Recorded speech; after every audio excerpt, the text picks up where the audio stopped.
Hello and welcome to another Arsecast Extra, as always, with James from Gunnerblog. James, goodly morning to you. Goodly morning, Andrew. Can I make the unusual choice to start with a question? Yes, why not? We had this over on Blue Sky from Limpin' Jack Flash, who says, something for you guys to discuss. Is it really a goodly morning when the team concedes a shot on target?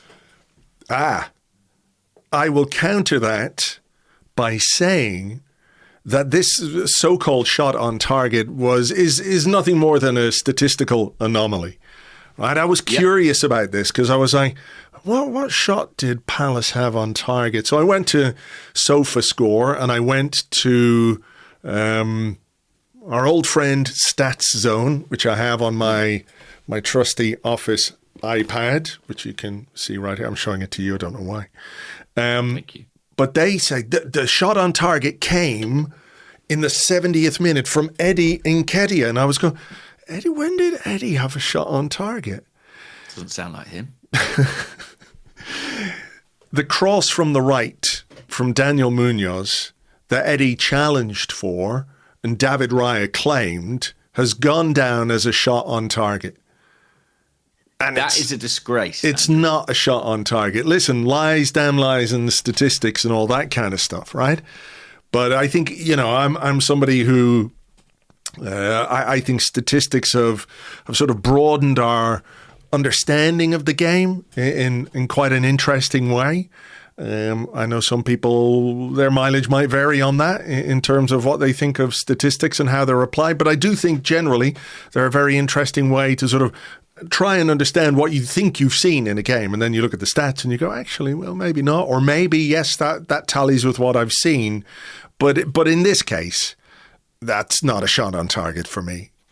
That is an outrage. I mean, there was a save David Raya made in the first half, but it was offside, as I recall. So actually, we've been robbed here, Andrew, because that means we've gone through the calendar month of October without conceding a shot on target in the Premier League. And that's been stripped from us. Hey, you know the way when someone hits a shot and it whacks off a defender's arse and goes in the top corner, and they have the sort of the panel that adjudicates whether or not this is an own goal, or does it go down as a goal for the guy because he got a shot on target, like the goals adjudication panel, whatever they're called. Do you think there's a case to be made that we could sort of go to them and say, we need this stricken from the record? We can't allow this. We can't have this. Nobody should accept this. This is the hill we're going to die on. Yeah. They also, they didn't give Gabriel an assist yesterday, which was annoying for me because I had him in my fantasy team. So what I'm saying is, if we ever needed any further evidence that the powers that be are against Arsenal, the recording of this Eddie Nketiah jump shot on target is absolutely it. But to go back to Jack Flash's original question, I think, as outraged as we all are by this miscarriage of justice, it is nonetheless a goodly morning. It certainly is, because we are top of the league, ahead of Manchester City, ahead of Liverpool, but they're not the closest ones to us. Andrew, don't forget the chasing pack. Bournemouth, Sunderland, and dare I say, Tottenham Hotspur. No, don't. Don't say. They're copying us, scoring goals off corners. I don't like it, Andrew. Makes me uneasy. Yeah, I saw a bit of that game yesterday and a couple of goals from corners. I was watching and Gary Neville was like, oh, that's incredible from Bentancur. The way he got the ball back across there with his shoulder, as if it was some sort of remarkable piece of skill that the likes of which we have never seen. And he kept going on and on about how this was an amazing piece of play from Bentancur. And all I could think of was he just sort of slightly mistimed his jump because he was going to head it and then kind of, ball is there. I might as well just throw my shoulder at it. I mean... That was odd. I did notice that. He was insistent it was deliberate. Yeah. Despite all evidence, really, to the contrary. I mean, it might well have been deliberate, but I mean, he still just sort of stuck his shoulder out a little bit. Lionel Messi sitting somewhere in Miami going, I wish I had the skill to do that, use my shoulder to set up a close range header for whoever it was that scored. Yeah. Mickey van der Ven, I suspect it probably was. But anyway, enough of them. It's a goodly morning. It is. We're 4 points clear of title-chasing Bournemouth. We are, six clear of Man City and 7 clear of Liverpool.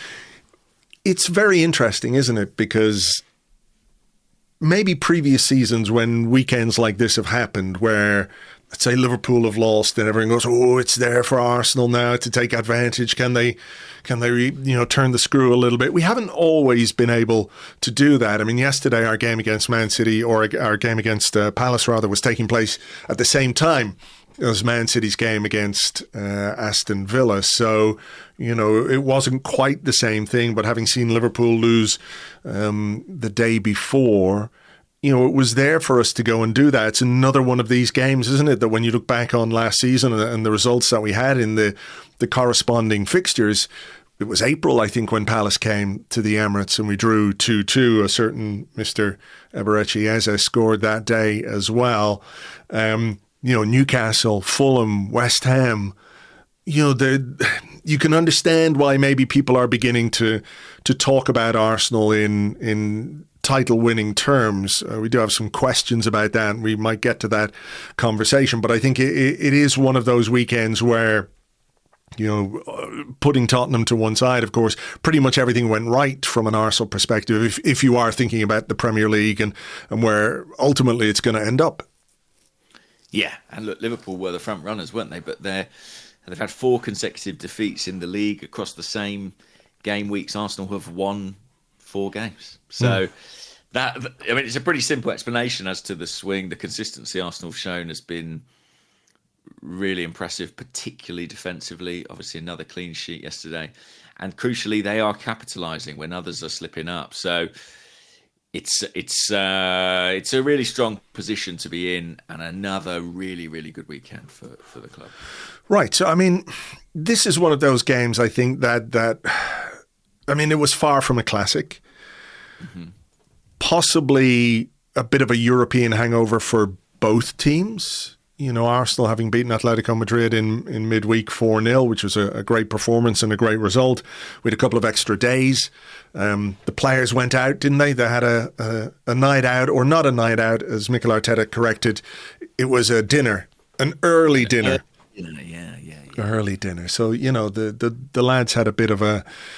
I don't know what they had for their dinner or what time it was, but, they had a good night out or a good early evening out. But Palace were playing on Thursday, and they're not necessarily used to that playing every 3-day thing that we are and have been as a club for years and years and years, but certainly in recent seasons. So do you think there was an element of that to this game where Palace, came with I think a very specific kind of game plan and carried it out fairly well, I thought, in that first half, but it was perhaps informed by what they had to do in midweek. They played on Thursday and they're playing again on Sunday against a team that's had a couple of days more rest and a very nutritious early dinner. Yeah, I mean, I was sat next to Matt Woosnam, who's the Palace correspondent for The Athletic, and he was saying to me that the way Palace played, sort of the degree to which they sat in a low block at times and played deep, was like, this is really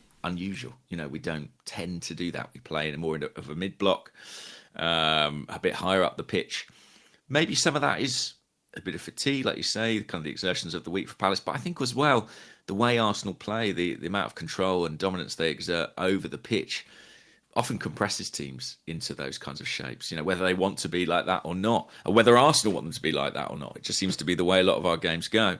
But Palace are a really stubborn side. I mean, they haven't won a ton of games in the Premier League this season. I think they've won 3 of 9, but they've only lost a couple, right? So they are hard to beat, and I think we saw why yesterday. It's a very, they've got a lot of structure, a lot of discipline. They do have a threat on the out ball with the 2 kind of attacking 10s and with Mateta as well. And I think this was hard work, this game. They provided Arsenal with maybe more problems, more challenges than many teams have so far this season. I agree with that. I think there was probably a little bit of a hangover or we were a bit lackluster in our own performance. But at the same time, I think you could see very clearly the way Palace had set up to frustrate Arsenal, that it was really difficult to get the ball between the lines, wasn't it? All the passing avenues were cut off all the time. I was looking at the stats again. This is a good use of stats, not some kind of bullshit Eddie Nketiah shot on target stat. But only 2 players in the Arsenal team had more touches of the ball than William Saliba. And those are Gabriel and Martin Zubimendi. And William Saliba went off at halftime. So that kind of tells you, how Palace forced us to play. We had a lot of the ball at the back. We passed it around, but found it really difficult, I think, to get the ball forward, or certainly into areas where we could, cause them problems. So, the hard work and the how compact they were, how disciplined they were. I think you can say, yeah, Arsenal didn't play as well as they could, but I also think you have to say Palace were a part of that. The way that they were organised and the work they put in made it really, really difficult for us. Yeah, definitely. I mean, it was quite a while till Arsenal even, I think, got a shot off that wasn't offside. At any rate, I think it was about half an hour or so, wasn't it, until Leandro Trossard tested Dean Henderson at the near post. Chances were few and far between at both ends, really. It felt like one of those games where you've got 2 coaches really locking horns in Arteta and Glasner. And yeah, I don't know if it was quite a sort of chess match necessarily, but it was, I doubt it was a thriller for the neutral, to be honest with you. No, it definitely wasn't. I mean, it was... like a few of our games have been something of a grind, something of a chore, but I think we can come to what that means or why that might be when we go through the rest of it. But obviously we did find a way through. Bukayo Saka, by the way, I thought Mikel Arteta revealing after the game that Saka had been ill all week. It was like a light bulb went off in my head, because I was like, What's wrong with him? He doesn't look himself at all. The touch was heavy. He wasn't quite as sharp as he normally is. Didn't seem as willing to sort of take the full back on, but Arteta said he'd been sick all week and only just about made the game. So that certainly made sense. He was replaced, but he did win the free kick. It was a drive in field to win the free kick. I think it was Pino. And Matt next to me was sort of throwing his arms up in the air as soon as they gave that foul away. It was it was kind of an unnecessary foul. And what's so interesting is that we've reached the point where Arsenal's threat from set pieces is so pronounced that, fans and of teams are kind of lambasting their players for giving away any free kick within about 40 yards of goal. Particularly when you've got someone like Declan Rice who can deliver the ball with the accuracy and the consistency that he does. I don't know how many more times we can talk about set pieces being an important way to crack tight games open. There are questions, about whether we should be scoring more from open play. Perhaps we'll get to those in a moment. But as long as you can keep doing stuff like this from set pieces. I mean, this wasn't a classic set piece goal. I mean, I know it was a delivery, it was headed out, but it wasn't sort of what you would expect to really categorise it as a set-piece goal. It's not a cross and Gabriel heads it in the top corner. Palace cleared it. And it is a great piece of finishing from Eberechi Eze, who missed a very, very good chance, didn't he, against was it West Ham? I think it was West Ham. He missed a really good chance against West Ham a couple of weeks ago, which would have been his first Arsenal goal. Or Premier League goal anyway. Goal, yeah. Yeah, one that he could have maybe celebrated with a little more vigour than he did this one. The conflicting emotions must have been bubbling away there, right? So your boyhood club, your first Premier League goal, but it comes against Crystal Palace, the team that you've just left, and obviously have a great deal of affection for because of the time you spent there and the relationship he has with that club and those fans. Meant that, I mean, the picture that's doing the rounds, on a lot of the reports is him standing there with the Arsenal players and he's doing his little symbol with his hands, but he looks like stone-faced, completely stone-faced, and he's not willing even to sort of crack a smile at all. So I'm guessing under the surface he was delighted with that, but chose very carefully not to display any kind of celebratory emotion, if that's the right way of putting it. Yeah, I think there's massive mutual respect and affection between Eze and the Crystal Palace fans, and I suppose it was kind of sod's law, wasn't it, that he would score his first Premier League goal for Arsenal against his former club. He's a guy who, I think has faith in a higher plan, and while he didn't celebrate, he did point up at the sky. So I think he'll think, he just needed to let it all work out with this one. It was always going to be that way, and it was a brilliant finish. Yeah, brilliant finish. I mean, the ball's at such an awkward height, and the way he manages to kind of articulate his body and execute that volley, really outstanding. And yeah, while it was a set piece goal, it was also a moment of huge individual quality. Yeah, just a brilliant finish, and just sort of what you need on a day like yesterday. Somebody who's able to produce that moment of high quality. It's instinctive, isn't it? Because if you look, he's sort of there on the edge of the box, and Adam Wharton is with him. He just sort of runs off the back of Wharton and applies that finish. I mean, the second half, probably the first 15 minutes or so of the second half, was Arsenal's best spell in the game from an attacking perspective, because there was the Gabriel header that came off the bar.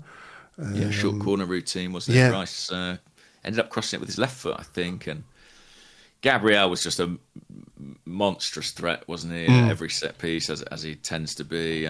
Don't quite know. Did brilliantly on the goal, I think, to help create the knockdown for Eze, but don't quite know how he came out of the game without a goal himself. It was so close on a couple of occasions.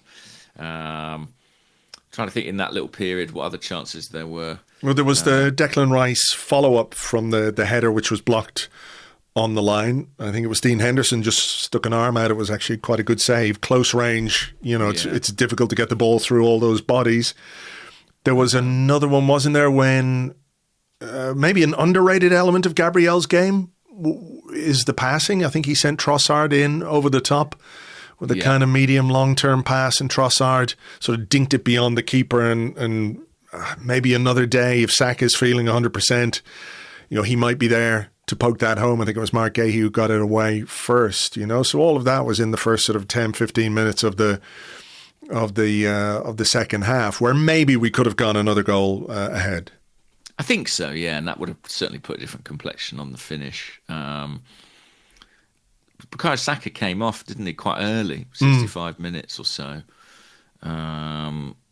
which is relatively unusual to see him withdrawn at that early stage. Yeah, but I guess that was a consequence of not being well, and maybe that's what they'd planned. You do wonder maybe if he wasn't well, would we have been better maybe bringing him off the bench, playing somebody else from the start, and if you need Saka with 20 minutes to go. But maybe it speaks to his importance, at least in the mind of Mikel Arteta, that even after he has been sick, I'm sure he said, listen, I'm good to go, but I do wonder as well. I mean, maybe I'm sort of over-indexing the value of this, but with set pieces being such an important part of our attacking game, those corners from the right-hand side, in Saka's absence, who would take them? Well, Martin Odegaard, he's not available. Noni Madueke, he's not available. I wonder if even an hour's worth of set-piece delivery is kind of a necessary or valuable asset from Saka. But I agree, he wasn't quite at his best, even if he did have his moments. Martinelli came on. Gabriel hit the post again, in a very literal sense. He did. I mean, it was... I don't quite know how Gyokeres missed, because it was his header. He just sort of flicked a header wide from a couple of yards out. I think Gabriel was coming in to try and head it, but Gyokeres headed the ball wide. And Gabriel, certainly used his special area to hit the post. Yeah, poor guy. But, he's made of steel, it's effectively, so he seemed to be fine. He was another who I think, a bit like Saka, had missed some training in the week. Not that you could tell from his performance. No, I mean, we didn't. I mean, we talked about Saliba going off at halftime, but we didn't really mention that Christian Mosquera came on and slotted in seamlessly. Would that be fair? I think so. He was very, very good. Very good. And it's such a luxury. You know, we don't quite know what's going on with Saliba, and hopefully it's just precautionary, but I'm not sure there's ever really been a time where you could make a precautionary substitution of one of Arsenal's centre-halves and not worry about it. I think the greatest asset that he offers us is that he is able to kind of replicate the tactical role of Saliba and Gabriel. He has the athleticism, the technique, the size. So, yeah, he's been a brilliant signing. Really one of the big positive surprises of our season. Yeah, so Martinelli came on, and then you're sort of into that, like, final 20 minutes or so of normal time plus whatever added time there is. And I think I asked you this, whether it was after the Fulham game, it was sort of how concerned you felt in those final stages of the Fulham game. Because, you know, we've had 1-goal leads many times in the past, and you get to these final 15, 20 minutes of a game and it starts getting really, really hairy, you know. And they are fine margins, and there's no sort of escaping the fact that they're fine margins. But the defensive solidity that we have produced so far this season, there's always going to be anxiety, right? I'm always going to be sitting there like with a 1-goal lead, because you never know what might happen. But it's not quite, I can't say it's like high level anxiety. It's sort of low level. Okay, I understand that, you know, one moment could change this game, but I feel very secure with the way this team is set up defensively. And I think the back four, Zubimendi and Rice, I think were brilliant as well defensively yesterday. Zubimendi in particular was fantastic defensively. Rice made a lot of interceptions. Maybe that was part of why he had to go off. I don't know if he pulled something, or it's his Achilles or calf or whatever it is. But he was there charging around and winning the ball back. And as we said, the quality of the chances that the Palace had were, I don't know if you could even call them quality. There was some shots from outside the box which went high and wide. The only one ostensibly on target was the Nketiah one, which, as we've just said, is nonsense. So there is this ability, isn't there, for this team to sort of hold the opposition at arm's length and just not give them anything. I mean, if we talk about, let's say, Palace being hard to break down and hard to play through, surely the same applies, if not more so, to Arsenal. Oh, absolutely. I mean, I was just looking at the league table. 3 goals conceded. The nearest teams to us in terms of defensive record have conceded 7, so more than double. We are really out on our own as the outstanding defensive team in this league. And Palace pushed Arsenal back. Arsenal finished with what looked to me like a back 5. They had Nketiah on, they had Marcelo Lewis-Skelly on outside him. And, they were exerting pressure. Dean Henderson was up near the halfway line, sort of launching balls into the final third. And yet, despite that encroachment in terms of territory, despite a bit of tension in those final few moments, there wasn't really a clear-cut chance for them. And that's been the way of late. There is this incredible security and I think confidence in the way that Arsenal defend. They really do believe that they can keep anybody at arm's length as a unit. And they achieved that. They achieved that against Palace. It was maybe a bit more nervy for us watching than it needed to be because it was just the 1-goal margin.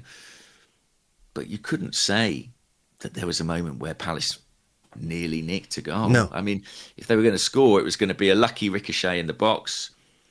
But Arsenal was so quick getting to most of those second balls, or someone who was going to bang one in from 30 yards or 40 yards. I think there was a moment where their centre-half, is it Lacroix, maybe attempted to do that. And maybe that shows some of the frustration they were feeling. We're not creating anything here, so let's try the seemingly impossible. The average chance that Arsenal concede at the moment is apparently 0.07 XG, so like a 7% chance of scoring. We don't give up good chances. It is remarkable, really, the defensive effort we're seeing in the moment. Yeah, I mean, people have asked if the the goals from set pieces are sustainable? I think that's a reasonable question. But maybe a more interesting question is Arsenal's defensive solidity sustainable over the course of the season? I think the thing is, I think you can be defensively solid and sort of have great structure, great principles. But football is a sport that will provide the unpredictable and the freakish at times, you know. So one day someone is going to smash one in from 30 yards. Szoboszlai. Yeah, exactly. Or, you know, a defender is going to have a kind of brain fart moment where they play a back pass, you know, to David Raya who isn't there or something. There will be incidents, I think, where we come a cropper. Just variance alone suggests that's going to happen. But do I believe we can sort of maintain our core principles across the course of the season? I think we can, honestly. I mean, I'm not saying that we're going to continue to concede goals at this ridiculously low rate. But I always expect us to be stable because, frankly, we largely have been in recent history. What do you think? I think, you know, what it is a collective thing. You know, I think it's front to back. That's the thing.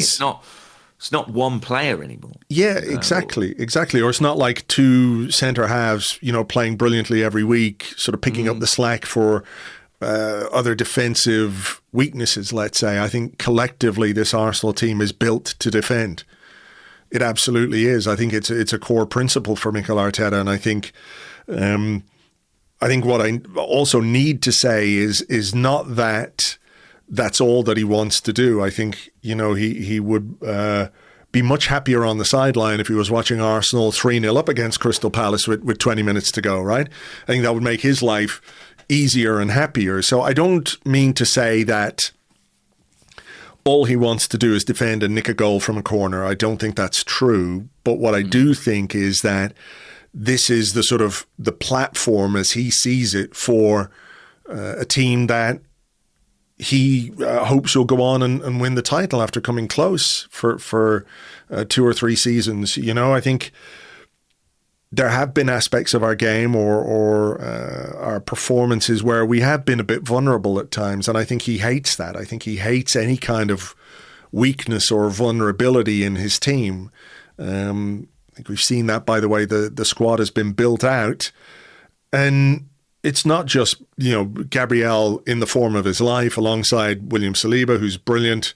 And when he's not there, it's Christian Mosquera who comes in, and Calafiori, you know, has been excellent this season defensively as well and played a more defensive game yesterday as well. Didn't do the roaming around that he did in previous games, perhaps because of the threat that Palace have down the right-hand side. Timber. How many times have we talked about Timber as, you know, maybe the best one-on-one defender, or fullback anyway in the Premier League? Rice and Zubimendi I've already talked about. You know, everyone gets back and does their job, and that's Gyokeres as well, leading from the front, running from the front, chasing people down, putting them under pressure just to sort of start that defensive work, you know? So I think as long as you have that buy-in from everybody, you know, from everyone. I mean, I saw it yesterday at one point, Palace came forward. People don't necessarily think about Leandro Trossard as a defensive player, but, you know, he tracked his man all the way back to the edge of our box. You know, and I think we know from the kind of character Trossard is, he'd rather be doing things in the opposition final third, right? He'd rather be there doing tricks and beating defenders and getting shots on goal or creating goals. That's what he loves to do. But the manager asks him to do other stuff too, and he does it. And I think as long as you have that buy-in, there will be fluctuations in form, as you say, but there's no reason why that should change. And I think as well, when you go 9 games, keep 6 clean sheets and only concede 3 goals, the manager can, you know, turn around tomorrow in training or whenever they do their debrief and say, see, this fucking works. As long as you keep doing this, we're going to be really hard to beat, and we have sufficient quality to score the goals that we need to win games. Yeah, and I've heard ex-pros talk before about how defending is almost like a culture within a club, within a squad or within a team. and it's become part of Arsenal's DNA right now. I mean, it was fitting, wasn't it, that George Graham was present at the game yesterday. Yeah. I think he would have been quite happy with what he saw from this Arsenal team in terms of their commitment and their attention to the defensive part of the game. Yeah, no, absolutely. And I think as well, when you think about teams that win the title or title-winning seasons, there are going to be games like this where you just have to grind it out, you know? It's hard to say, like, well, this is the mark of champions. Playing badly and winning is the mark of champions, and scrapping games out is the mark of champions, and turning teams over 4 and 5-0, that's also the mark of champions. But I do think when you look back at any title-winning campaign and you look at some of the results, you know, Arsenal beating Blackburn 1-0 at home in the Invincible season, you know, on paper, could we have been expected to beat Blackburn more easily that day? Probably. But, you know, there are always going to be these games where you have to work really, really hard to take all 3 points. And it just struck me that yesterday was one of those games from an Arsenal perspective. Yeah, it was. And it's about being professional and getting the job done. And Arsenal did that. So, yeah, I you know, terrific. Because in a way, those Liverpool slips, like, while they are encouragement, they also bring with them a measure of expectation, right? And a need to sort of step up to the plate. I was really happy with the way in which Arsenal did that. So, fantastic weekend, really. I mean, Spurs winning was the only real blot on it for me. Yeah. I mean, look, if City lose and if Liverpool lose, that's good for us. Spurs will inevitably, you know, revert to the Spursiness that exists within their DNA. We've got them soon, haven't we, at the Emirates Stadium? So we've got a chance to get some separation there, maybe. Yeah. So how are you feeling about the way Arsenal are being talked about now? We had a lot of questions about this. I can't find one specifically, but, you know, it's sort of, it's Arsenal's title to lose now. You know, Arsenal are the overwhelming favourites, blah, blah, blah. I mean, we're 9 games in. You know, I'm personally, I'm very encouraged by what I'm seeing from Arsenal. I'm confident in this Arsenal team in all kinds of ways. But, you know, I'm not really ready to start getting into title predictions or assertions about this team's, this being our season, et cetera, et cetera, et cetera. You know, I think you can look at all the metrics and look at all the league table and look at the defensive stats and all those kinds of things and take a lot of encouragement from that. But, you know, is there a need for you anyway, and I'm certainly doing this myself, is sort of leaving that stuff at arm's length in a very serious way, because I can't really take it too seriously. Because there's only a few weeks ago after Manchester City, everything was like, oh, God, Arsenal, what are they going to do, blah, blah, blah. And now all of a sudden we're like, oh, Arsenal, you know, if they don't win it now, it's, you know, they're the biggest bottlers of all time, et cetera, et cetera. So I'm curious as to how you're sort of managing that kind of stuff, because I know it is, you know, people consume all the football content they can, particularly when Arsenal are doing well. There's a lot of that stuff out there now, isn't there? That this is definitely going to be Arsenal's year, et cetera, et cetera. Well, I think it should be. That's my honest opinion. Like, people might feel uncomfortable with that, but before the start of the season, I think most Arsenal fans were saying they need to win the league. Mm-hmm. And so there is going to be pressure, but I'm not seeing anything that makes me think that can't or won't happen. I'm never shy in saying when I think it's not going to be our year, and that was me a year ago, 12 months ago, saying I just don't feel it, I just don't see it, and all I can say is I don't feel like that right now. I don't see any reason why Arsenal shouldn't do it, and in fact, I understand the reticence of Arsenal fans to kind of embrace that or talk about it, and part of that is the trauma of, you know, being in this position before and not making it over the line. But I just see a group that is more equipped than ever to go the distance this time. And of course, things change. season's at very early stage. You know, it would be crazy for anyone to write off a City or a Liverpool, or maybe even some of these other challenging sides who may be able to sustain their form for a substantial period. But yeah, I feel very optimistic, I would say, and I sort of don't feel a need to shy away from that, because this is a squad that's been built to win this league, and it's time for Arsenal to do it. It's not saying if they fail, you know, everybody out, you know, hashtag time, but I think right now we are favourites, and we deserve to be favourites, because we've played some really hard games. We've had a bunch of big injuries to really important players, and despite that, you know, we've built up a little lead. So far, so good, and let's hope it can continue in that way. I mean, that's where I am. I'm like, so far, so good. Like I said, I'm really encouraged. I just think sometimes people can get carried away a bit too early. That's all. That's just my concern with it. And maybe you're right. Maybe it is just trauma from the last 2 or 3 seasons that I don't want to.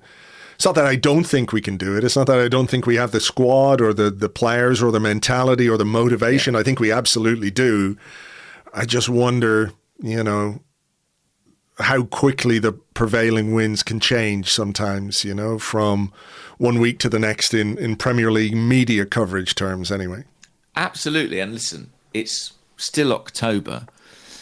And one thing I would say is, like, you know, I think one of the reasons I'm a bit more comfortable with it is that obviously I am a fan, but I also have to do like some more objective journalist work. And if someone was asking me my journalistic view right now, who do you think looks likeliest? I know what my answer would be, based on the performances I'm watching, based on the form of other teams, based on the data.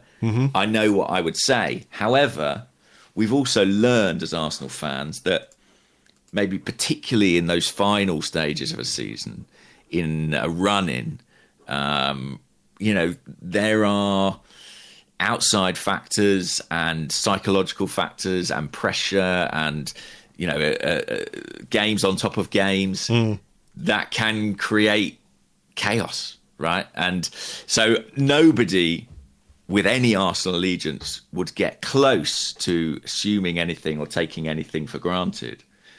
But if you're looking at it right now, I don't think Arsenal realistically could wish to be in a better position than they're currently in. Do you think Arsenal are the best team in the Premier League at this moment in time? So far? Yeah. I think they are. And you know, I know there's data points where they're not the strongest, open play chances or open play goals, for example. But the platform that they've built, those key pillars of the structure, the defensive solidity and commitment, the set-piece threat, the organisation, they're ahead of everybody. And I know it's when pundits and neutrals start to point it out, it's kind of a mixed blessing for Arsenal fans, because on the one hand, it's a compliment. On the other, you feel like they're building you up to knock you down. That's, So I do understand that. But I think that actually, right now, you know, you take a slice of the Premier League, look through all the data. Right now, objectively, it's a fact. So the season is long, though, and we've got to maintain that consistency. But I am super encouraged, most of all by the fact that, you know, William Saliba went off at half-time yesterday. We didn't miss a beat. Our captain, Martin Odegaard, is out, has been out for a couple of periods. You know, we've largely been absolutely fine. Kai Havertz, not available. Bukayo Saka's been unavailable. Noni Madueke's been unavailable. Normally at this point, when we're top of the league, I'd be thinking, well, what about when the injuries come? But the injuries have come.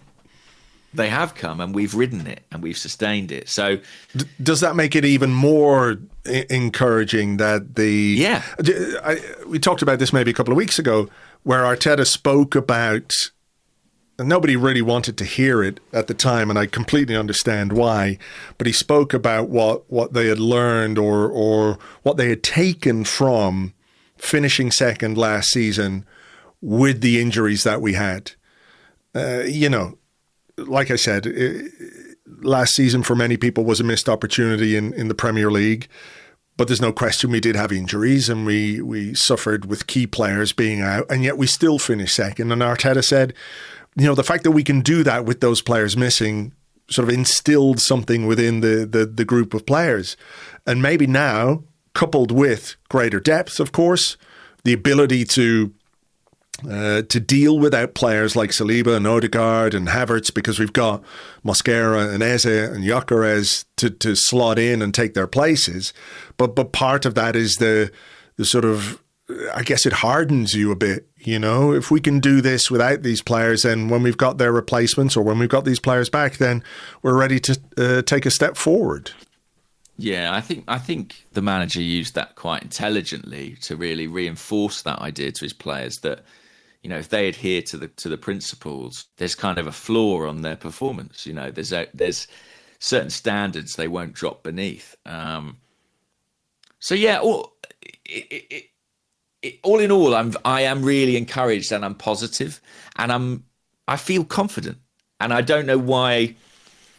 I understand why people might sort of balk at that or object to it, but it's a nice thing to feel confident in the capabilities of your team and to feel positive about what they're doing and optimistic about what that might hold come May. So, when that moment is here, I'm going to fully embrace it. Could it make me look a fool down the line? Absolutely. But isn't that, what being a football fan's partly about, unfortunately? For sure. And look, we've looked fools many times in the past as well, so, Exactly. Plus ça change, guys, Exactly. More of the same for me. Exactly. So look, another win, 3 points, clean sheet. A couple of injuries to contend with. There's obviously an EFL Cup game in midweek where I think the manager will ring the changes. We'll talk about that maybe in part 2. So let's take a little break here and we will come back with your questions in part 2 right after this.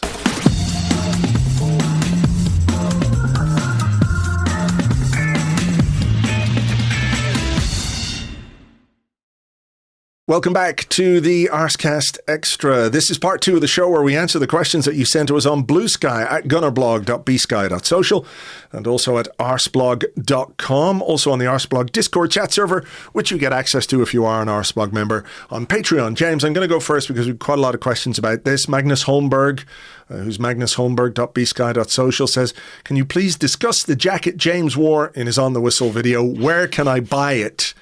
Can you buy it? Is that made from the fur of real tigers? Did you break into London Zoo? You have to catch and skin a tiger, I'm afraid. There's a lot of talk about that jacket, but it's actually not a new jacket. I've had it for a while. I've seen it before, yeah. I've seen it before, and I'm sure I've worn it to games, but I think I didn't. Well, it's just come back into winter. Believe it or not, I'm not wearing that faux fur jacket all summer long. So, yeah, it is, of course, a tribute to Emmanuel Eboué, who once answered the door dressed in a full tiger suit, I believe. Was it to Stuart McFarlane? It was, yeah. We did one like a live pod a few years back, and Stuart McFarlane, did he sort of phone Stuart up and say, can you come over to my house? I need you to take some pictures or something. And Stuart arrived to Eboué's house, and he opened the door wearing a full tiger suit. I think that's what it was, anyway. But yes, it was divisive in the press box. It's proved divisive online. I will be continuing to wear it. So, is it warm and comfortable? It's incredibly warm and comfortable. Well, there you go. And it was yeah. It's. I mean, we won yesterday, guys. So it's sticking around for the time being, at least. Exactly. All the things that we all did yesterday, we have to do again for every game, apparently. So you wear that jacket. I can't remember what I did. Oh, what socks was I wearing? Fuck. Damn. Come on, Andy, defensive record. Okay, let me ask you a proper question then. This one comes from the Discord. It comes from Edzo Froma, who says, oh yeah, great win against Palace, blah, blah, blah. Now, with all the injury news after the Palace game, how would you line up versus Brighton on Wednesday? Go full rotation? I feel like a lot of players could do with some rest. Yeah. Okay, should we have a go? Yeah. So, Kepa in goal, I think. Mosquera will start at centre half. Ben White will start at right back. Ben White, Miles Lewis-Skelly. Nketiah maybe in the centre of defence. Oh yeah, could be. There's your back four, didn't he? Made his home debut, I believe, against Palace. I mean, I was sort of told at the time that he was sort of signed as a left back, so I'm sort of curious to see if they sort of stick to that. Because there is an obvious spot for him in central defence, isn't there, against Brighton? So I mean, he did play at Leverkusen in sort of a back three under Xabi Alonso. I remember. He can certainly do both jobs. So, yeah, that may be the way. I mean, Mikel often picks one of Saliba or Gabriel when I don't necessarily expect him to. Or want him to. Yeah, so I wouldn't rule that out entirely. I think with the Gabriel, just sort of the little knock he had before this game. Yeah. I would be very inclined to rest him. With you. Christian Norgard in holding midfield. Mikel Merino, Ethan Nwaneri. Yeah, that makes sense to me. And then I'm thinking Martinelli on the left. I wouldn't be surprised to see Bukayo Saka. Okay. Yeah. Not overly surprised, but maybe he might give a start to Max Dowman. Yeah. I think against Premier League opposition, I'd probably err on the side of, I think I agree with you. Saka's got a chance. I mean, who do you think will play up top? I mean, I think it's going to be Gyokeres. I think he does. I mean, I have to say he sort of looked like somebody who could do with a bit of a rest to me yesterday. I'd be keen to not start him. Yeah. So could you maybe do something different in midfield and start Mikel Merino up top, or start Leandro Trossard up top as well? Trossard against his old club, of course. Trossard, yeah. I mean, he's playing a lot of Premier League minutes, Trossard. I think, you're right. Is there another midfield player? You could play Rice, maybe? Not if he came off, remember? Yeah. So I'd be... Eze, maybe? Maybe. Like, could you get away with a midfield of Norgard, Eze and Nwaneri, put Merino up top? Certainly possible. Martinelli on the left. Someone on the right, Saka or Dowman. I just think, listen, there's some Gyokeres questions. Okay. It's a good opportune moment to do them. There are always Gyokeres questions, it seems. He's box office, this guy. Yeah. He's podcast gold. Jump punch kicks. A goodly morning, gents. I'm not a Gyokeres hater, but are you surprised he looks a little slower than we thought he was supposed to be? I thought he was supposed to be fast, but maybe he's just fast for a big guy. And there was a few players with similar themes. Mike DW said, love the player's effort, but is it my imagination or is Gyokeres quite slow? I'd be interested in your take on that, Andrew, especially in the light of what you just said about him maybe looking a little fatigued. I think he does look a bit tired, and I think that's completely understandable because he's basically played every game, hasn't he, since he arrived. Is there one game he didn't start? The Port Vale game, maybe he didn't start? He didn't start that, no. But he came on, and then he's pretty much, as we said, leading the line and doing a lot of pressing. I think he looks quite quick without the ball. When he's sort of running to chase down a goalkeeper or chase down a defender to sort of press them, I think he looks pretty quick. I think it's when he has to combine movement with the ball that he can look a little more sluggish, you know? There was a moment yesterday where, can't remember which Palace defender, whether it was Lacroix or Gahey or one of them anyway, made a little bit of a mistake, and it sort of opened up for Gyokeres to sort of take the ball with him and go right through the middle. And in that moment, I think when you add the ball to the equation, he tends to be a bit slower than you would like. I mean, I don't know what is... That really makes me laugh as a phrase. When you add the ball to the equation. Like, the ball's involved quite a lot in this sport is one of the issues. But, it sort of is, but I mean, you can also remove the ball from the equation and he can make a very good, quick run to the back post and tap it in. Martinelli can be a bit like that. I think that's true. Yeah, that's a fair point, where thinking about what to do with the ball kind of might slow him down a little bit, I think he does maybe look a little bit slow, but I can't say that fatigue isn't a factor for him because he's played a hell of a lot, probably more than people would have expected and probably more than Mikel Arteta would have wanted because he, would have liked to have time-shared the games between himself and Kai Havertz and he didn't have the best preseason either, and that's always like...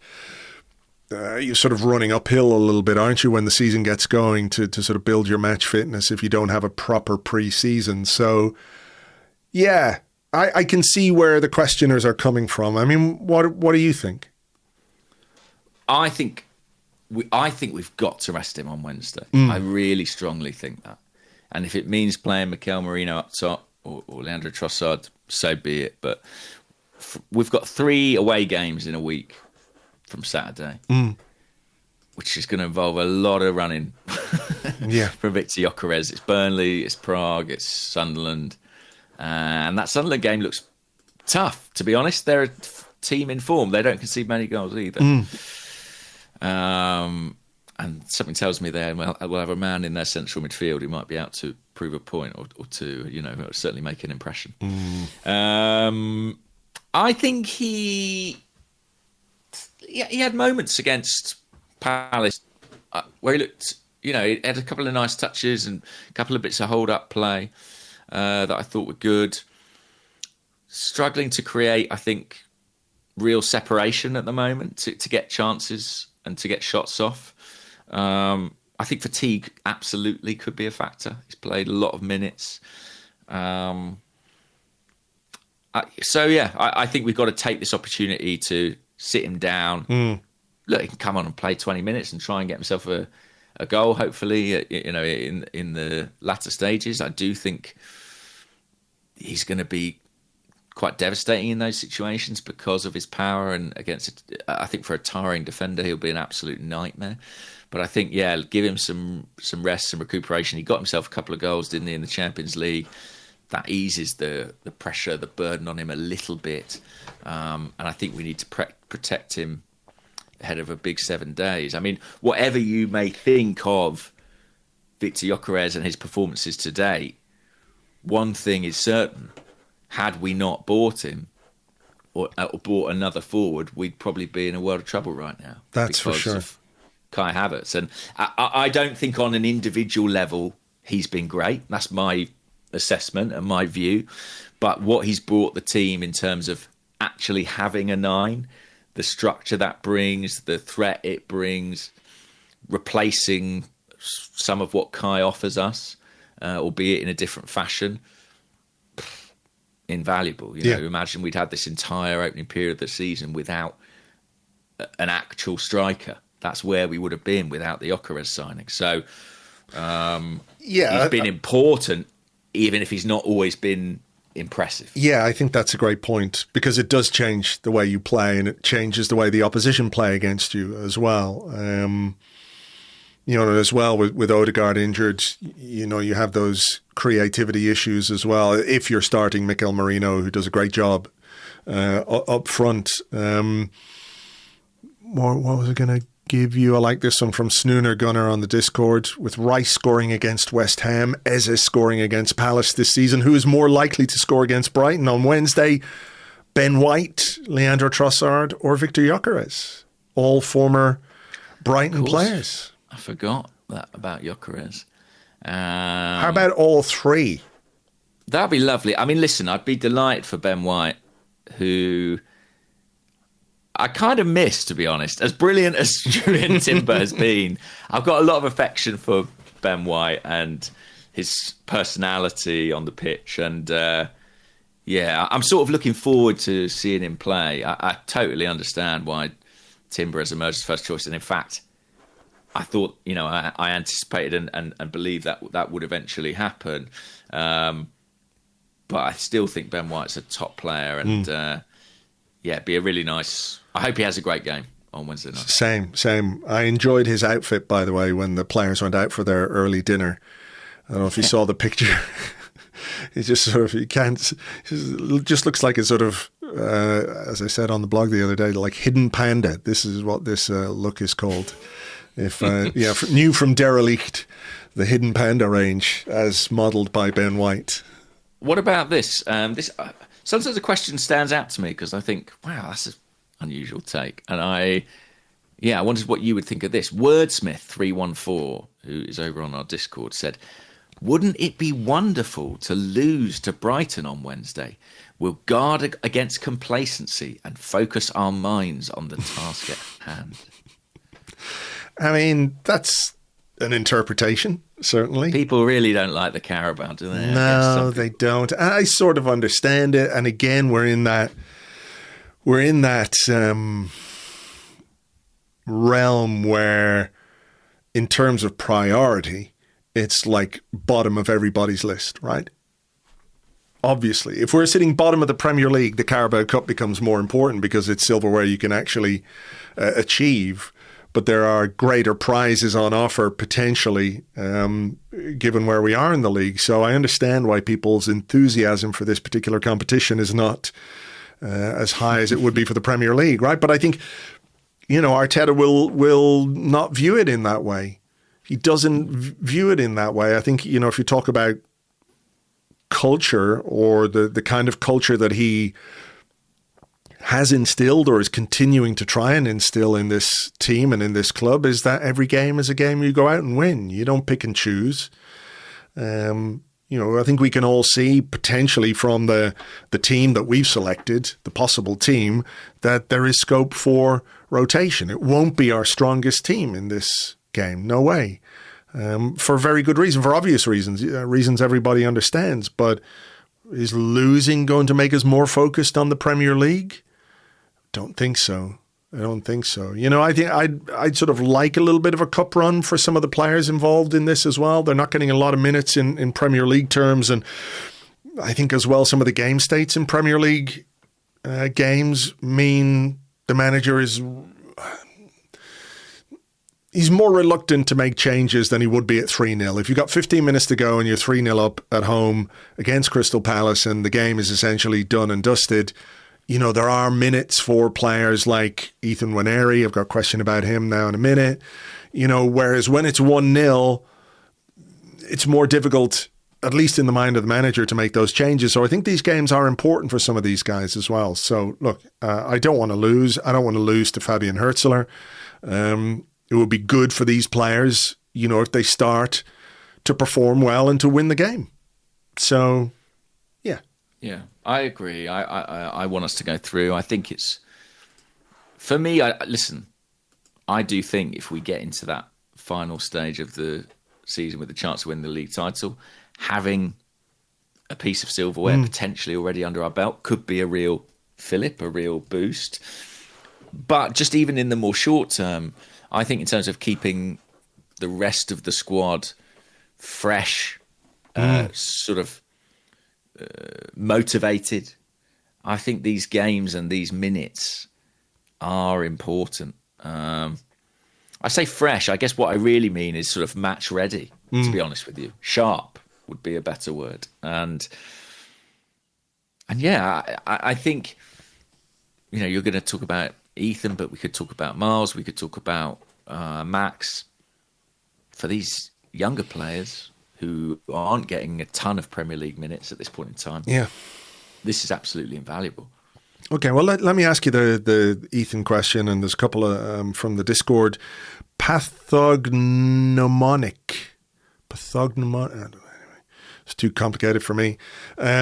Another week goes by and Nwaneri doesn't make it off the bench. Do you think he has any regrets about signing his new contract? He's clearly talented, but there are too many roadblocks to him getting any consistent playing time. And Bergkamp's Pixels says, I was disappointed not to see Nwaneri come on today for the last 20 minutes or so. It seemed a good time to bring him on and use his ability on the ball and keep Palace's defenders penned into their own half.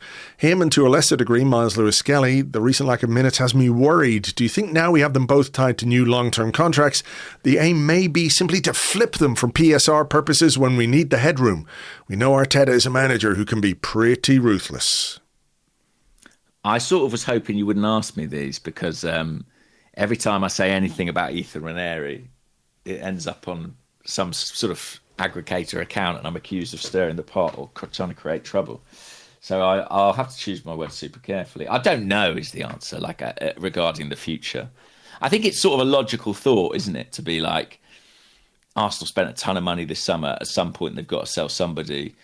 An academy player is 100% PSR profit. Could it be one of those academy boys that moves on, especially when they've gone from quite a high level of involvement in Premier League to a reduced one? That said, I mean, Arsenal haven't put these players on long-term contracts to sell them. They put them on long-term contracts because they believe they can contribute massively to the club moving forward. And I still have that conviction. But that's why I say things like the Carabao Cup are important and they need game time. They need minutes. I wasn't shocked that Ethan didn't get on against Palace. There's been other games where I thought maybe he could get on here. 1-0 against a very able Palace side, when we were a little bit sort of hemmed into our own box, even in those final stages, which you rarely see at the Emirates Stadium. I understood why the manager made alternative decisions on the day. And let's not forget, like in the course of the discussion, one of the players he brought on was Miles Lewis-Skelly, albeit a more defensive player, but a young academy player who Mikel Arteta has shown time and time again he does trust.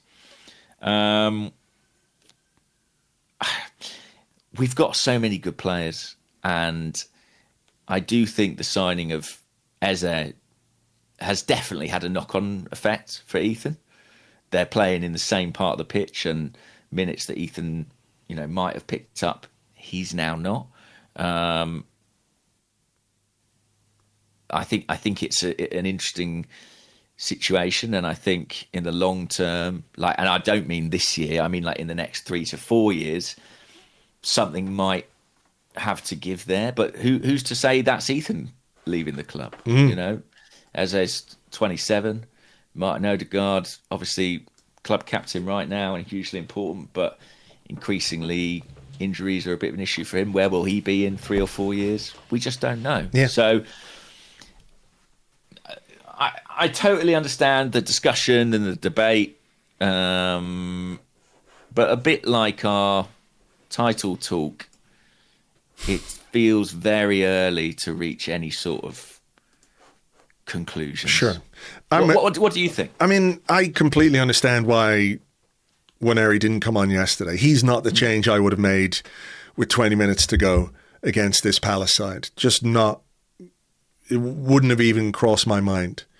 I think there are other ways to manage that game. I think Arteta did that well, which is not a slight on the ability of Ethan Nwaneri by any means. I think he's a really, really talented player. And did we talk maybe last week or a couple of weeks ago about, how he develops? Is it the off-the-ball aspects of his game that might be where he really can develop? I can't remember if it was on here or if it was a different podcast. But yeah, and did he come on against Atletico? Am I right in remembering that? I think he did. But if that's the game I'm thinking of, sorry, I'm just having to check now. Yeah. If that's the game I'm thinking of, when he came on, I thought there was a real sharpness about him off the ball. Yes, he did come on, and I agree with that as well, that he put himself about, cleared one off from under the bar, didn't he? Yeah. But the difference... down, pressing. It was 4-0 when he came on. Well, indeed. Not 1-0. So I think there's probably an element of a player who's still only 18 years of age, let's not forget. has to get to a point where a manager, I think you really, really have to trust a player or what a player can bring when you're trying to hang on to a 1-goal lead. Maybe the other flip side of that argument is, well, maybe you make it 2-0 if you put somebody like Ethan Nwaneri on. But, he came on, I think, for Eze. Or it was Eze who came off for Lewis Skelly, rather. You could have done a like-for-like swap, couldn't you? But Arteta obviously felt differently in that sense. So a couple of quick things. I think Ethan has to play Wednesday. Yeah. Like, if he doesn't play Wednesday, you can send in every Nwaneri question under the sun. Because I think, that's a match that should be earmarked for him, in my view. Because we are in a situation in the league and the Champions League where we're at a point in the project where it's like, as I said in part 1, it's kind of must win. We have to get over the line. We have to deliver. And unfortunately, that means that I think the manager is going to defer to seniority and security at times. I think where that becomes really interesting is beyond this season. Whether Arsenal are successful or not, we've got this huge, huge squad. And I'm really curious to see if that's something that can be, and if that's something that Arteta and Berta and others believe can be maintained over multiple seasons. He has always talked about that, when he's asked about fitness issues and keeping players fresh for the end of the season. He has insisted that the only, talking about the football calendar as well, there's no putting the genie back in the bottle. Right, the games are there. The players have got to play these games, as absurd as some of them are. When you talk about some of the international commitments or competitions that nobody needs, like the Club World Cup and those kinds of things. But those games are there and they have to be played. And Arteta's response to questions about that has always been, well, there's not going to be less football, so we need bigger squads. So I think he's sort of a mindset that a bigger squad is required to deal with the football calendar as we know it, both domestically and internationally. So I think inevitably there are going to be players who don't play as much as they think they should, or maybe don't play as much as they deserve to play because of the talent that they have. And then your sort of methodology is renewal, isn't it? It's letting some of those players go where they can play, and then you bring in other players who either fight their way into the team and play more, and somebody else becomes a casualty of that, and you sort of have this recycling of your squad that's ongoing all the time. But I think when you do have a big squad, inevitably there are going to be some players who, at the end of every season, say, I want to play more, I want to go somewhere and play. That's it. I think that maybe the knock-on effect of these bigger squads is going to be a bit more churn because footballers are still footballers and they want to play. I think this summer we had that a little bit maybe with Jakub Kiwior, for example, where, we weren't desperate for him to go. He had an important part to play in the squad, but having basically played second fiddle for 2 years, he was like, I need to do the right thing for me and my career. And I think we'll probably encounter that in coming summers several times. And I think where you've got to be good and you've got to be sharp is being able to sort of be ready for that, accept it, and trade at the right time. So yeah, I think there's going to be ongoing evolution. I really hope Ethan and Miles aren't part of that, because I love having those academy players in the squad, and I really believe both have a huge amount to offer. And it wouldn't surprise me in the least if the hierarchy in their positions does shift over the course of this season. Calafiori looks nailed on right now as the first choice left back, and I'm touching wood here, don't want to jinx anything, we know he's got a bit of a checkered injury history.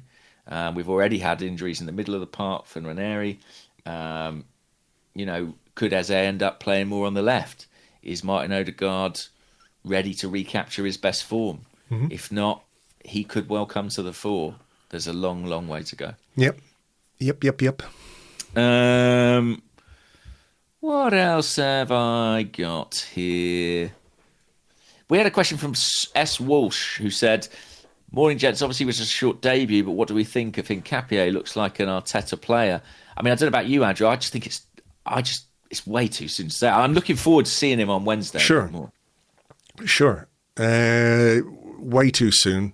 We didn't really see a great deal of him against Crystal Palace. We saw like a couple of minutes of him against Athletic Club, just sort of seeing the game out. But, you know, the profile of the player, the way he plays, the way Arteta spoke about him in his press conference last week or the week before, I thought was really, really interesting. You know, he sounded very, very enthusiastic about what this player can bring, you know.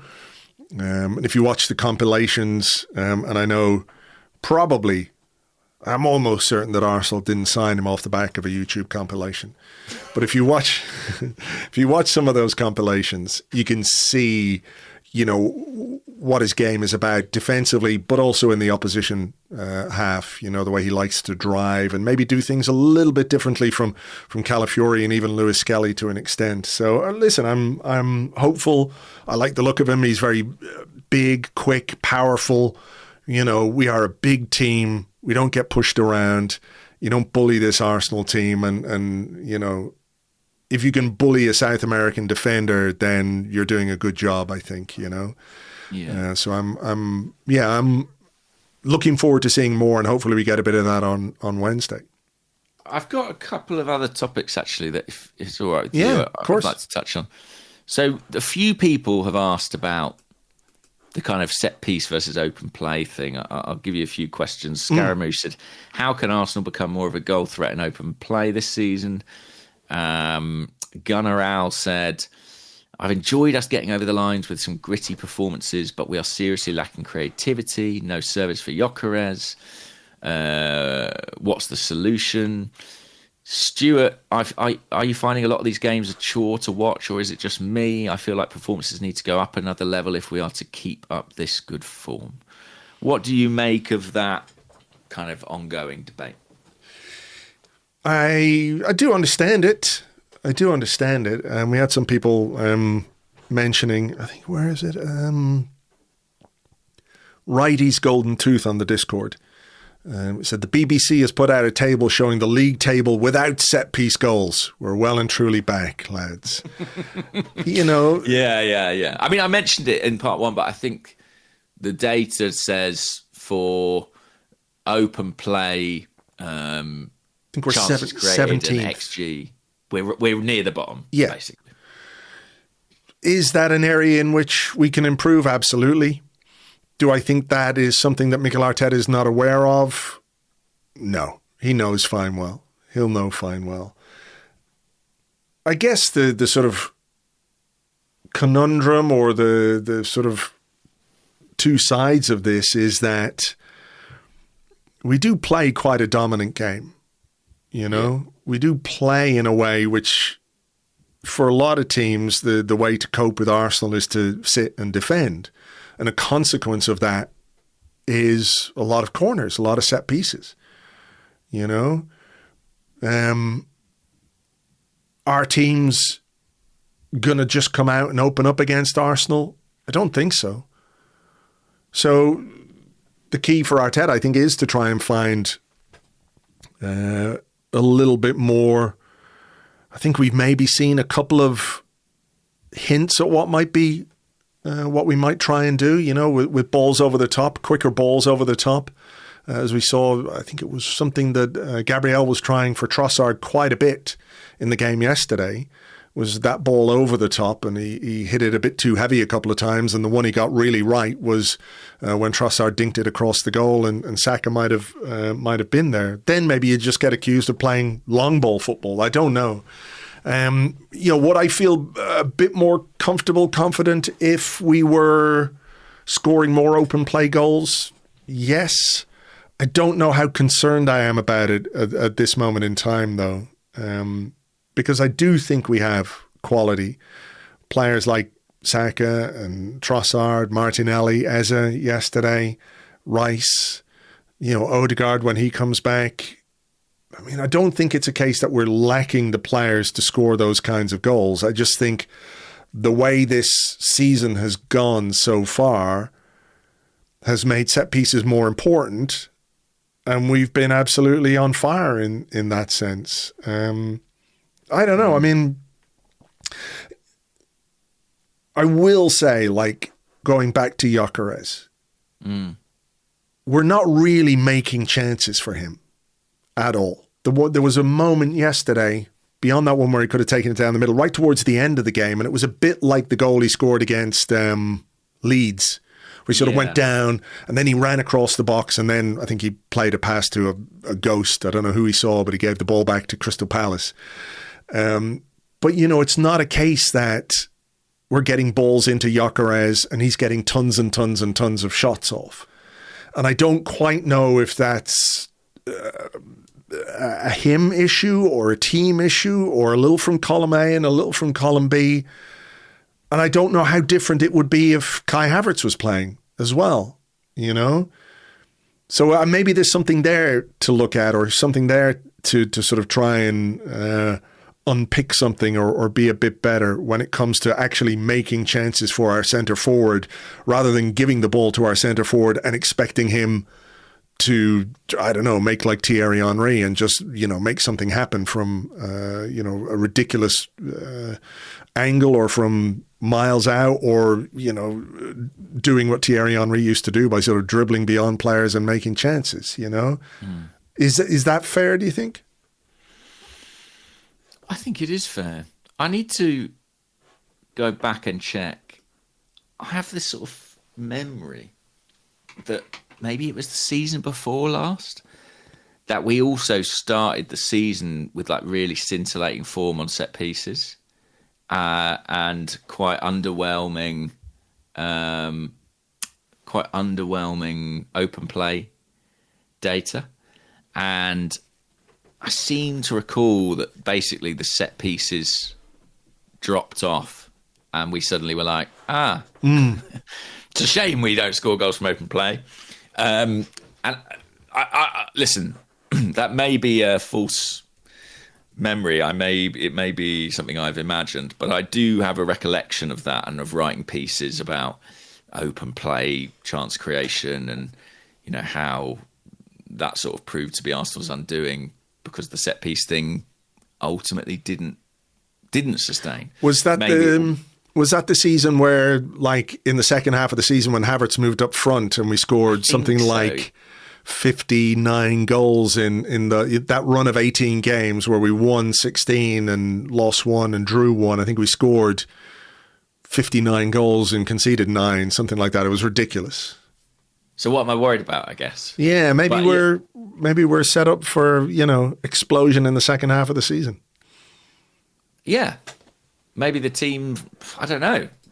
Maybe it's a lot to do with Kai Havertz. I mean, one thing I do think is, in terms of creating chances, and one route to that is high turnovers. And I do think when we're in that 4-4-2 shape, as hard as Eze and Gyokeres work, I don't think they're close to Odegaard and Havertz in terms of the press. I don't think I think those two are sort of elite, really, in that. And that can help you create chances in situations where you have a bit more space or a bit more opportunity to get in behind, especially with Declan Rice pushing up high as well to join them. Yeah, it's something to keep an eye on. I agree that set pieces and our reliance on them is kind of a function of the way teams play against us and our style too. If we've won the league, I would expect those open play numbers to be different. Yeah. To be honest with you. Yeah. And so I think if we do want to win the league, they will have to improve. But I suspect Mikel Arteta knows that, and what he'll be delighted about is the fact that even though we're not actually firing on all cylinders from attacking front, we're still picking up a lot of points. Sure. Just one more on the set piece thing. This one comes from Blue Sky Heinquin.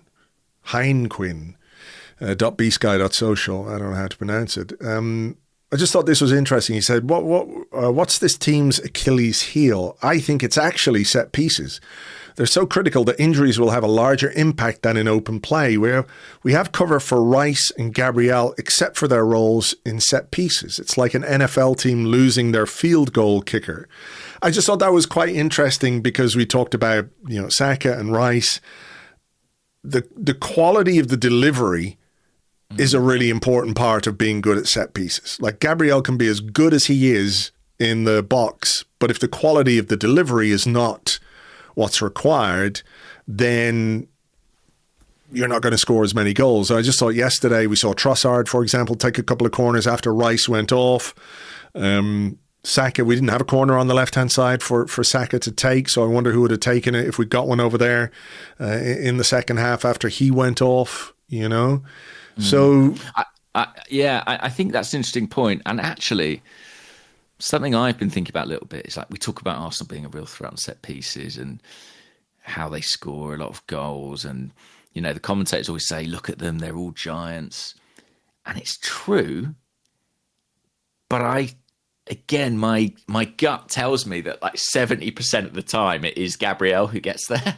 Like he is sort of freakishly good at it. And as much as we are good at set pieces, I think he is exceptional. Like even yesterday, you look at the game, he helps create the goal. He hits the bar with another effort. He's right there at the back post, potentially to score another when Gyokeres nods wide. I don't think we have another player. Maybe Havertz is the closest who can replicate his level of threat in the air. He is just absolutely outstanding. And it would be a big miss. Right now. Yeah. I think he's the best in the world. I think that's fair. And actually, like we had a question about Gabby. Who was it from? Let's have a look. Alex Stennett said Carragher made the point yesterday that Gabriel is currently the most influential player in the Premier League yesterday. Do you believe he's the person we would miss most if injured? Personally, to me, he's currently the best centre-back in the world. I don't have a lot to add to that. No, he is genuinely brilliant in both boxes. I think I saw Carragher say right now, if it carries on as it is, he thinks he could be Footballer of the Year. It would be extraordinary for a central defender to win Footballer of the Year because it so rarely happens. But it has happened. Van Dijk, Terry, I think's won it. Yeah, but we're talking about it's rare and it's top level players who do it. Yeah, exactly. And Gabriel would be the first non-evil central defender to win it if he does. But look, I completely understand why he wins the Golden Boot, which, he could do. He could do. Look, he does have these little scoring streaks and he gets a number of goals every season. I think the fact that he is able to couple the attacking prowess with the defensive prowess is what makes him so outstanding. Thomas Vermaelen scored quite a lot of goals for Arsenal, but defensively maybe not quite as good as he was at banging one in from 30 yards, No. But Gabriel, like you say, there's a hunger to score when he's in the opposition box, and there is an even greater hunger to defend when he's in our box, and that's evident by the way that he plays. It's always been there, but I think now we're looking at, what is he, 26, 27? He's 27, is he? Yeah. So we're looking at the peak of his career right now, and I think what we're seeing is him in, an already outstanding player in the best form of his Arsenal career to date, and yeah, he's hugely, hugely important. Will we do one to finish? A bit of news that we didn't really talk about. Peter Hust says Dowman signs a new contract. How big of a deal is that? And obviously, the reporting, I think, from David Ornstein was that he's going to sign scholarship forms with an agreement to sign professional terms when he turns 17. Arsenal have clearly demonstrated a pathway for him, which I think is important for a player of his talent and his ability. And good news, obviously, that pathway has demonstrated to him a seriousness about, what his career could become at Arsenal. That's great news. I mean, he's been at Arsenal for some time. He comes from a family of Arsenal fans. That was all in the club's favour. But I would imagine that that family have fielded calls from every club under the sun. Yeah. Legally or otherwise. I just think otherwise he's one of the most prized young talents in world football. So for Arsenal to secure him for now is fantastic. And this will probably be an ongoing process because there are limits on the lengths of agreements and contracts that players can sign in those early ages, a bit like we've had with Ethan, where you sort of have to jump through these negotiation hurdles. But yeah, I'm really excited to see more of him. Hopefully, starting on Wednesday. I, against Premier League opposition, I'm not sure he'll start, but I'm sure we'll see him. Yeah, for sure. For sure. He's got to get some playing time, I think. And he's been playing for the under-21s as well, so they're trying to give him minutes, but that integration and inclusion in the first team squad, you're looking at the EFL Cup games as part of that. So fingers crossed. All right. I think we better leave it there, get this podcast out to everybody. So thank you all for being with us. Thank you all for enjoying another set piece again. Ole, ole. And thank you for all your questions as ever. For now, take it easy and we will catch you on the next one. Bye-bye.